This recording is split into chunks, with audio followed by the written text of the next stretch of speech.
way back in seminary days. Interesting, when he applied to the seminary, and one of the professors mentioned that when he applied to the seminary, they had to ask him a few questions about the Bible. And so they asked him, and Brother Jack, tell us about the Bible. How much do you know about the Bible? He says, I know the Bible from cover to cover. And they said, well, in the book of the Bible, what book do you like the best? He says, well, my specialty is the Gospel of Mark. Whoa. He says, and about the Gospel of Mark, which is the best part of the Gospel of Mark that you like? He says, I like the parables the best. Well, he says, well, can you tell us which of the parables you love the best? He says, I love the parable of the Good Samaritan.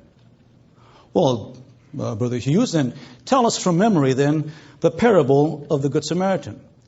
Here's what he said. He said, well, sir, it's like this. Once there was this man traveling from Jerusalem to Jericho, and he fell among thorns, and the thorns sprung up and choked him. And as he went on, he didn't have no money. And he met the Queen of Sheba, and she gave him 1,000 talents of gold and 100 changes of raiment. And he got into a chariot, and he drove furiously. And when he was driving under a big juniper tree, his hair got caught on a limb of that tree. And he hung there many days, and the ravens brought him food to eat and water to drink. And he ate 5,000 loaves of bread and 2 fishes. And one night he was hanging there asleep, and his wife Delilah come along. And she cut off his hair, and he fell on stony ground. But he got up and he went on. And he began to rain, and it rained 40 days and 40 nights. And he hid himself in a cave, and he lived on locusts and wild honey. And then he went on till he met a servant who says, come, take supper at my house. And he made excuse and said, I won't. I married a wife, and I can't go.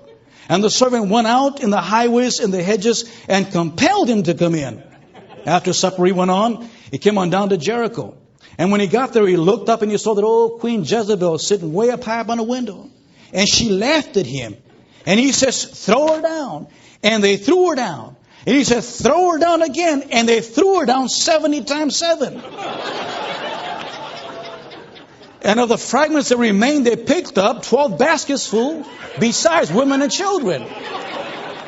And then they said, blessed are the peacemakers. Now, whose wife do you think she'll be at the judgment day?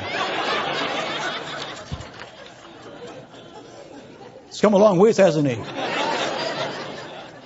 Now, if you weren't laughing, you're in deep trouble.